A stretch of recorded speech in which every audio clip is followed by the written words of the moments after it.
नमस्कार। इस वीडियो में आप सभी का बहुत बहुत स्वागत है। मैं हूं कमल कुमार और आपने देखना शुरू कर दिया कहता तक मौसम। जिस प्रकार से आप देख सकते हैं सैटेलाइट इमेज में, ये सैटेलाइट इमेज 30 अगस्त की शाम के वक्त का है। जब देखेंगे तो बादल काफ़ी घने बने हुए थे। बंगाल की खाड़ी, तमिलनाडु, आंध्र प्रदेश के क्षेत्र, छत्तीसगढ़, उड़ीसा और साथ साथ में दक्षिणी पूर्वी जो उत्तर पूर्वी राज्यों के क्षेत्र हैं, जिसमें मणिपुर, मिजोरम, त्रिपुरा के क्षेत्र हैं, उन भागों में कई जगहों पर काफ़ी अच्छी वर्षा वाले बादल थे। कई जगहों पर भारी वर्षा भी देखने को मिली है। यानी वह बंगाल की खाड़ी यह दर्शाना शुरू कर चुकी है कि बंगाल की खाड़ी एक्टिव होगी और अरब सागर में भी बंगाल की खाड़ी के असर से बादल काफ़ी घने बनने लगे हैं। तमिलनाडु और साथ में केरल के दक्षिणी के तटीय क्षेत्रों से लगातार बादलों की स्थिति मजबूत होती जा रही है। केरल में लगातार वर्षा बढ़ती जा रही है। कर्नाटक और रायलसीमा में भी कई जगहों पर वर्षा की एक्टिविटियां आज देखने को मिली है और उत्तर पूर्वी मध्य प्रदेश के ऊपर भी कुछ बादलों का निर्माण देखने को मिला है और उत्तर भारत के पहाड़ी राज्यों में भी कुछ हल्के फुल्के बादलों के निर्माण दिखाई दे रहे हैं। सैटेलाइट इमेज में देख सकते हैं आप 30 अगस्त को इसी प्रकार का मौसम बना हुआ था। अब आपको दिखाएंगे किस प्रकार से मौसम पूर्वानुमान रहेगा 31 अगस्त को और उसके बाद में बताएंगे मौसम पूर्वानुमान के साथ साथ में कि किस प्रकार से मौसमी सिस्टम बनने वाला है। इस मॉडल में आपको दिखाई दे रहा होगा कि भारत के कई क्षेत्रों में मौसम सक्रिय होता हुआ दिखाई देगा। 31 अगस्त को आप देखेंगे तो कोंकण गोवा के क्षेत्र और साथ में कर्नाटक के तमाम क्षेत्र, केरल, तमिलनाडु, साथ साथ में आंध्र प्रदेश और साथ साथ में रायलसीमा और तेलंगाना के ऊपर वर्षा की एक्टिविटियाँ बढ़ने वाली है और साथ साथ में उत्तर पूर्वी भारत के ऊपर भी वर्षा की एक्टिविटी बढ़ने की संभावना है। छत्तीसगढ़, उड़ीसा के ऊपर भी कुछ हल्की फुल्की वर्षा या मध्यम वर्षा के दौर भी आ सकते हैं, लेकिन बिहार, झारखंड, पश्चिम बंगाल में मौसम शुष्क रहेगा। फिर भी कहीं कहीं पर हल्की फुल्की वर्षा होने की संभावना बन रही है। उत्तर भारत के मैदानी भागों में आप देख सकते हैं कि अरब सागर की हवाएं काफ़ी तेज चल रही है, जिसकी वजह से बादल तो बनेंगे लेकिन वर्षा की संभावनाएं बिल्कुल नहीं के बराबर बनी हुई है और उत्तर भारत के जो पहाड़ी क्षेत्र हैं उन भागों में कुछ बादलों की संभावना या कुछ वर्षा की संभावना बन सकती है। ज़्यादा संभावना यहाँ पर नहीं बन रही है। अब जान लेते हैं किस प्रकार से मौसमी सिस्टम बनने वाला है। यह मौसमी सिस्टम काफ़ी एक्टिव होने वाला है, जिसकी वजह से रबी फसलों के लिए काफ़ी अच्छा ये मौसम माना जा सकता है कि भारत के पश्चिम से लेकर उत्तर तक मौसम बदलने वाला है या दक्षिणी पूर्वी भारत के ऊपर सभी क्षेत्रों में वर्षा होने की संभावना इससे सिस्टम से बनने वाली है। 1 सितंबर को आप देखेंगे तो दक्षिणी चीन सागर के ऊपर जो सिस्टम बने हुए थे 1 सितंबर से थोड़ा कमज़ोर होने की संभावना है। 1 सितंबर से या 30 अगस्त से ही कुछ साइक्लोनिक सर्कुलेशन जैसा सिस्टम बनने की संभावना है और ट्रेड विंड भी काफ़ी बंगाल की खाड़ी में सक्रिय हो जाएगी, जिसकी वजह से ऐसा अनुमान लगा सकते हैं कि सिस्टम लगभग 1 सितंबर से ही साइक्लोनिक सर्कुलेशन के रूप में विकसित हो जाएगा। उसके बाद में 2 सितंबर से थोड़ा और एक्टिव होगा और एक्टिव होता हुआ दिखाई देगा। काफ़ी तेज़ हवाएं दिखाई दे रही है बंगाल की खाड़ी और अरब सागर में देखें तो काफ़ी तेज़ हवाएं हैं। उत्तर भारत के क्षेत्रों पर भी काफ़ी तेज़ हवाएं हैं। लगातार उत्तर पश्चिमी और दक्षिणी पश्चिमी हवाएं चल रही है और देखेंगे तो दक्षिणी भारत के ऊपर पश्चिमी हवाएं अरब सागर से काफ़ी नमी बढ़ा रही है। इसी प्रकार से देखेंगे तो 3 सितंबर को ये सिस्टम उभरता हुआ दिखाई दे सकता है। 3 सितंबर को जैसे ये सिस्टम उभरता हुआ दिखाई देगा मानसून की ट्रफ लाइन भी नीचे आना स्टार्ट हो जाएगी पूर्वी दिशा में। तो ये सिस्टम लगभग बंगाल की खाड़ी के उत्तरी क्षेत्रों से या मध्य क्षेत्रों से बनने की संभावना बन रही है।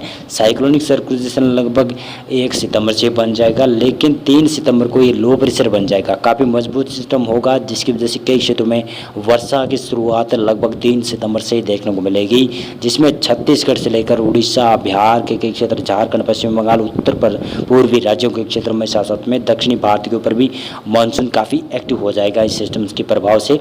अभी देखें तो ये सिस्टम काफ़ी स्ट्रॉन्ग भी बनने वाला है और 4 सितंबर को देखें तो 4 सितंबर को ये सिस्टम और स्ट्रॉन्ग हो जाएगा। वेल मार्क लो प्रेशर के रूप में बदलने की संभावना बन रही है और मानसून की ट्रफ भी काफ़ी नीचे आ जाएगी और जो उत्तर पश्चिमी भारत के ऊपर मानसून की ट्रफ लाइन थी उत्तरी पहाड़ी राज्यों में थी वो भी थोड़ा नीचे आ जाएगी, जिसकी वजह से मैदानी भागों के ऊपर भी पूर्वी हवाओं का जोर लगातार रहने वाला है।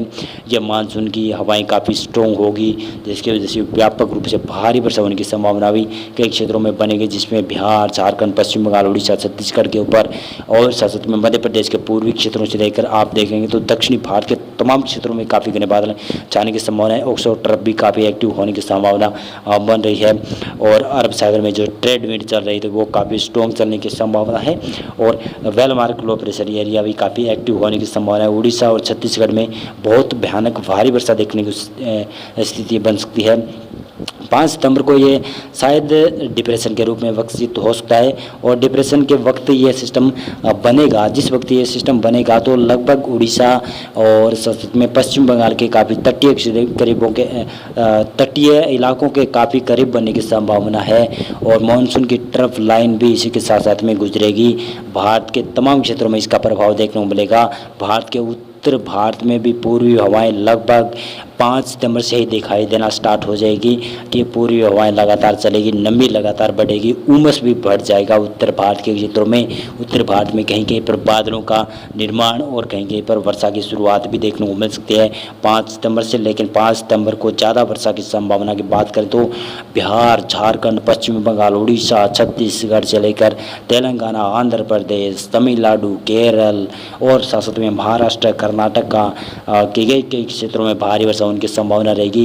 पूर्वी मध्य प्रदेश के ऊपर भी वर्षा काफ़ी अच्छी होने की संभावना 5 सितंबर के बाद में लगाई जा सकती है। उत्तर पूर्वी भारत के ऊपर तो लगातार वर्षा का सिस्टम बना रहेगा, लेकिन अरुणाचल प्रदेश से मौसम थोड़ा गायब हो सकता है।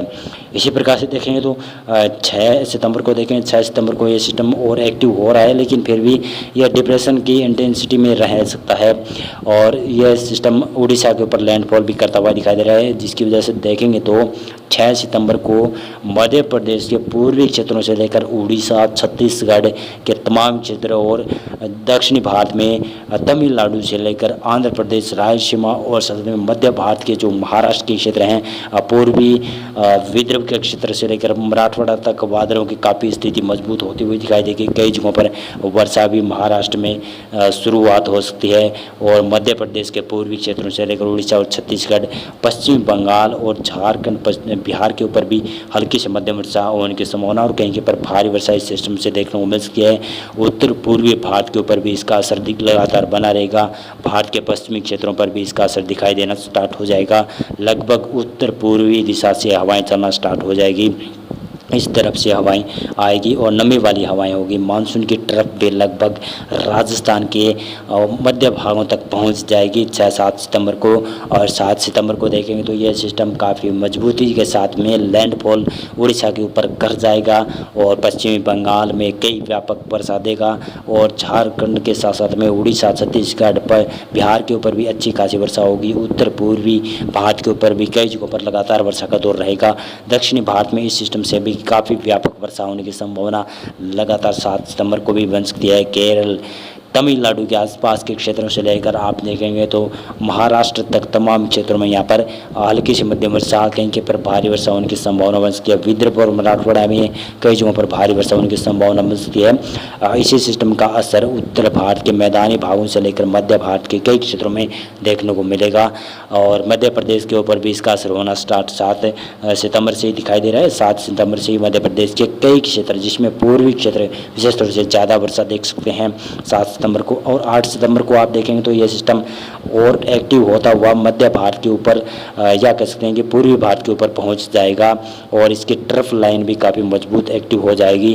ट्रफ लाइन भी जैसलमेर तक पहुंच जाएगी। उत्तर भारत से जो खिसक कर ट्रफ लाइन जैसलमेर तक पहुंचेगी, जिसकी वजह से राजस्थान के ऊपर भी कुछ बादलों की निर्माण देखने को मिलेगा और पंजाब और हरियाणा और उत्तर प्रदेश के पूर्वी क्षेत्रों में और पश्चिमी क्षेत्रों में भी, दिल्ली में भी और इसी प्रकार से मध्य प्रदेश के पश्चिम से लेकर पूर्व तक बादल दिखाई देंगे। उत्तर प्रदेश के भी तमाम क्षेत्रों में बादलों की शुरुआत दिखाई दे सकती है और कई जगहों पर वर्षा भी होने की संभावना बन सकती है। गुजरात को भी इंतज़ार करना पड़ेगा। गुजरात के लगभग अगले सप्ताह या कह सकते हैं कि सितंबर के दूसरे सप्ताह में गुजरात में और पश्चिमी मध्य प्रदेश के ऊपर कई जगहों पर वर्षा होने की संभावना बनने वाली है, जो कि इसी सिस्टम से बन सकती है, ये हमारा अनुमान है। तो अगर ये सिस्टम काफ़ी एक्टिव हुआ तो पश्चिमी भारत के ऊपर अच्छी खासी वर्षा दे सकता है, और पूर्वी भारत के साथ साथ में मध्य भारत के ऊपर भी अच्छी खासी वर्षा हो सकती है, और जो मानसून में वर्षा में कमी बनी हुई थी उसमें कुछ ये राहत दे सकता है। रबी फसल के लिए काफ़ी अच्छा सिस्टम माना जा रहा है कि काफ़ी अच्छे तरीके से ये सिस्टम उभरेगा, तो अच्छा रहेगा किसानों के लिए। लेकिन अगस्त का महीना जिस प्रकार से सूखा गुजरा है, लगभग 203 साल पहले यानी 1901 वर्ष 1901 में जब ये अगस्त का महीना सूखा निकला था, बहुत लंबा निकला था, उसके बाद में ये सबसे लंबा सूखाग्रस्त माना जा रहा है, क्योंकि अगस्त महीने में 2 बार ब्रेक कंडीशन आने की वजह से लगातार मौसम शुष्क बना हुआ था। मध्य भारत और पश्चिमी भारत के क्षेत्रों में कई जगहों पर तो यहाँ पर लगभग फसलें सूख चुकी है। मध्य प्रदेश के पश्चिमी क्षेत्रों से गुजरात, राजस्थान और साथ में महाराष्ट्र के ऊपर और छत्तीसगढ़ के मध्य भागों के ऊपर भी काफ़ी दिनों से व्यापक वर्षा देखने को नहीं मिली है, तो यहाँ पर लगभग फसलें सूख चुकी है। लेकिन फिर भी मैं कह सकता हूँ कि रबी फसल के लिए काफ़ी ये सिस्टम अच्छा रहने वाला है, और रबी के अच्छी बुआई होने की संभावना बन सकती है। रबी की जो सीजन आने वाला है रबी की फसल का, तो उसमें अच्छी खासी बुआई होने की संभावना ये सिस्टम करा सकता है। लेकिन फिर भी कह सकता हूँ कि जब वर्षा की ज़रूरत थी तो तब ये वर्षा नहीं हुई, क्योंकि अब आप देखेंगे तो लगभग सभी फसलें कटाई के ऊपर आ चुकी है। लगभग फसलें काट रहे हैं, खरीफ की फसल तो कटने के लिए तैयार हो चुकी है, लेकिन उसके ऊपर ये अगर ये वर्षा हो जाए तो किसानों के लिए और नुकसान भी होने की संभावना है। अगर उस तरफ दिशा की ओर देखें या उस तरफ देखें तो एक दूसरी तरफ भी आप देख सकते हैं कि रबी फसल के लिए भी काफ़ी अच्छा माना जा सकता है, लेकिन खरीफ फसल के लिए काफ़ी अच्छा नहीं है, क्योंकि खरीफ फसल अब इस समय निकाली जाएगी सितंबर महीने में, और सितंबर महीने में ये मानसून सक्रिय हो रहा है, व्यापक रूप से सक्रिय होने की संभावना बन रही है। दक्षिणी भारत से लेकर उत्तर भारत, पश्चिमी भारत और पूर्वी भारत के ऊपर अच्छी खासी वर्षा होने की संभावना बनेगी, तो किसानों के लिए थोड़ा बहुत फसलों में नुकसान हो सकता है। लेकिन मैं बता दूं कि रबी फसल के लिए काफ़ी अच्छा होगा, रबी की फसल आप अच्छी तरह से बो सकते हैं। मौसम पूर्वानुमान और मौसम अपडेट में अभी के लिए बस इतना। वीडियो लाइक कर देना, चैनल सब्सक्राइब कर देना। धन्यवाद।